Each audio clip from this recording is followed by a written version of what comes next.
Comment calculer de tête 999 au carré plus 999? Injouable.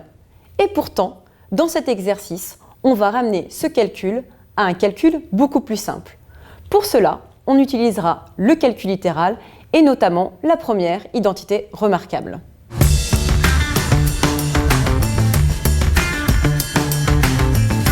Dans la première question, on vous demande de prouver ces trois égalités.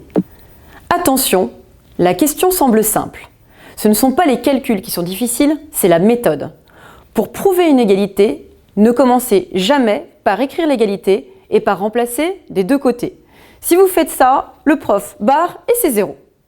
Donc pour prouver une égalité, on doit impérativement calculer les deux membres séparément. On calcule donc 4 au carré plus 4, 16 plus 4, ce qui nous donne 20. On calcule séparément 5 au carré moins 5, qui nous donne 20 également. On écrit ensuite que l'égalité est vérifiée et que donc 4 au carré plus 4 est bien égal à 5 au carré moins 5. Pour les deux calculs suivants, c'est la même démarche.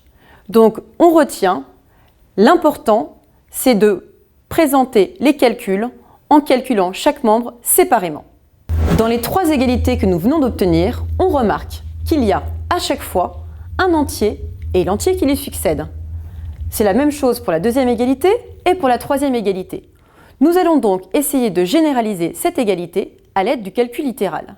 Pour cela, nous allons émettre une conjecture, c'est-à-dire une supposition faite à l'aide de l'observation de plusieurs exemples. On pose n, un entier positif. N représente l'entier du membre de gauche. L'entier qui lui succède est donc n plus 1. On va donc obtenir l'égalité suivante, n carré plus n, donc premier nombre au carré plus le deuxième nombre, égale celui qui lui succède au carré moins celui qui lui succède. Donc le carré de n plus 1 moins n plus 1. Attention, on n'oublie pas les parenthèses, sinon on ne soustraira que n. Il faut donc absolument écrire les parenthèses autour de n plus 1. Pour prouver que cette conjecture est vraie, il faut donc prouver cette égalité. On a dans le membre de gauche une forme développée, on ne peut donc pas la transformer. On ne va donc effectuer aucun calcul sur le membre de gauche. En revanche, le membre de droite peut être développé. On va donc développer le membre de droite en utilisant la première identité remarquable.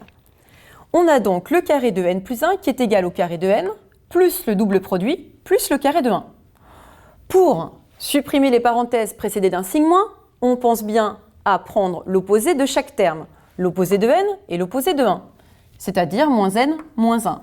On réduit cette expression et on obtient n carré plus n. On a donc le membre de droite qui est égal au membre de gauche. On a donc prouvé notre conjecture. Revenons à notre question initiale. Comment calculer de tête 999 au carré plus 999? Grâce à notre égalité, pas de problème. On va donc repérer que l'entier qui succède 999, c'est 1000. Pratique, parce que le carré de 1000 se fait de tête. On va donc ici pouvoir écrire le carré de 1000 moins 1000. Opération que nous pouvons calculer de tête facilement, le carré de 1000 étant égal à 1 million. On va donc calculer 1 million moins 1000, ce qui nous donne 999 000. Résultat, trouvé de tête.